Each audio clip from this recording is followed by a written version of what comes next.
Hey everybody, it's Allie, and this is the YRchat vlog for Saturday, August 2nd. First, a word about the live chat tomorrow, Sunday, Eastern Time, 1 p.m. Go to stickam.com, stickam.com, sign up for an account, go to group chat. The tab is on the main page. Find the YRchat room. The password is Sabrina. I'm going to be there starting at 1 p.m. Eastern. I'll probably hang around for about an hour. If you want to stop by, talk live with me, with other fans. We don't have to just talk about Sabrina. We can talk about other things that are going on the show. So be there, definitely. Don't leave me hanging. I'm really looking forward to talking to you guys. Okay, so Sabrina is gone. I had a couple of moments of hope there, I have to say. It really seemed like she was getting better, and then all of a sudden it was a turn for the worse. So, she's definitely gone. I cried the whole way. Pretty much starting on Monday, it was one long cry fest for me. I cried when Victoria was in the room. I cried when Jana was in the room. And of course, I cried, like, whenever Victor cries. When Victor cries, I lose it. That's the end for me. I don't know what it is, but when the big man sheds a tear, it's not pretty on my end. I'm just like drooling. But it was very, very sad.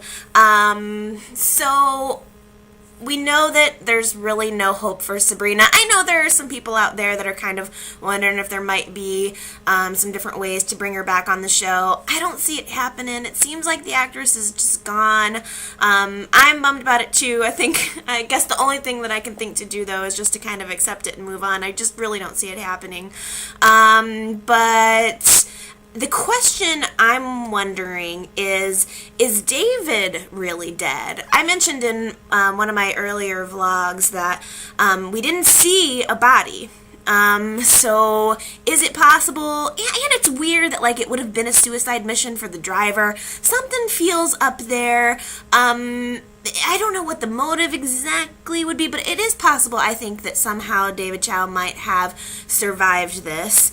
On Friday, he came back to Nikki's house to fold a blanket and to hang out with that creepy kid for a couple of minutes. Yeah, that creepy kid was creepy. Yeah, if I had that dream, that was a bad trip. Let's just put to what it was. Apparently, Nikki had some morphine definitely still running through her veins, because that was a little scary. Just shaking that rattle over and over again, that's creepy. That's like nightmarish. But obviously, whether or not David is still alive remains to be seen. But Nikki is very traumatized. She's got everyone blaming her for bringing David Chow into the picture. She blames herself for the death of Sabrina's baby. And she's just going through a lot of self-doubt right now. Did David ever really love her? She's asking herself. I'm inclined to say no at this point. It doesn't seem like it. Nick took her to the stables to see the horse, which I thought was kind of weird. I was wondering why Nick wanted to make her remember David. I'm sure it was good. I think maybe she needed to cry, but it was kind of weird. I was a little bit like, why are we in the stables? But anyway, so Nikki is definitely traumatized, and Victor is enraged. At this point, he got his hopes up that Sabrina was going to live, and she's not. She's gone, and Victor, I think, very much blames Nikki for bringing David into the family, for bringing him into the scene. And I can see why. I can see why that is Victor's reaction. Not that it's right, and not certainly that, Nikki is responsible for David's actions, but I just can understand from Victor's perspective, because he warned her. He warned her so many times, and it ultimately resulted in the death of his wife. So I understand where he's coming from.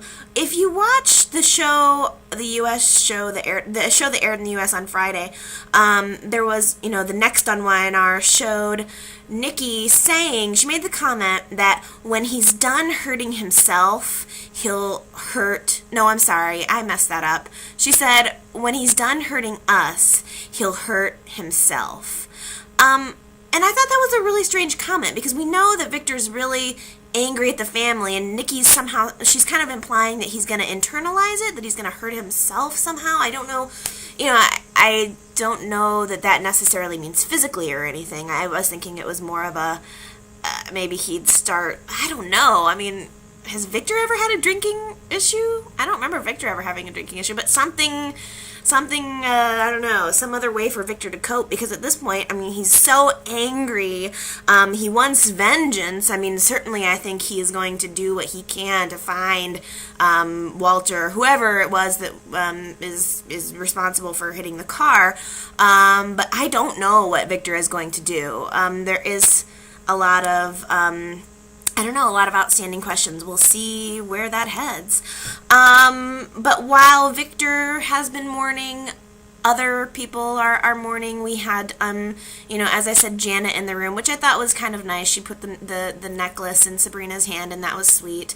Victoria is feeling very guilty.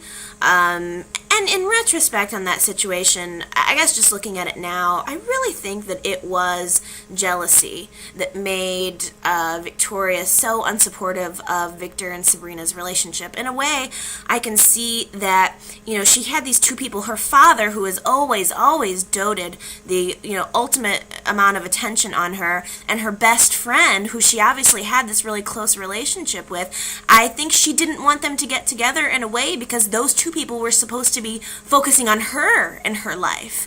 They weren't supposed to be focusing on each other, and I think, I think it's a natural reaction. I mean, I think Victoria is a brat sometimes for sure, but I also think that that's kind of a natural reaction, and I guess just in retrospect, I was thinking that was probably the reason why that relationship was so torn at the end. We also have Jill, who is mourning Jimin's death and blaming Nikki, and that was also a very sad scene. I mean, come on, could there have been more crying this week? I should have done a count of how many times I had to break out into tears in the past week, because it was a lot. So Jill is definitely mourning that. Michael is now, Michael is mourning his father. He doesn't really understand where he is, and I'm curious to know when they're actually going to get to that Lowell Baldwin storyline. We've been talking about that for ages, so let's get to it. That better be part of the brand new plan for YNR now. We've got some, hopefully, new storylines coming up since they've killed everyone. So, also, I wanted to say that Victor really should appreciate Michael, because Michael has completely been there for Victor during this Sabrina thing. Very touching. Maybe Victor is Michael's father. You never know. Who knows? Victoria, or who knows? Maybe Glow was so drunk at the time she didn't remember sleeping with Victor, or maybe Victor's sperm got it traveled and somehow it jumped onto Gloria, and there was Michael. So I don't know. That's just a joke. I don't actually think that. But okay, so I think actually I'm really close to my 10-minute mark for the first video. So this is the end of part 1 of the vlog. I'm going to come back and do a part 2, so watch this one and then keep your eyes open for the next one. Bye!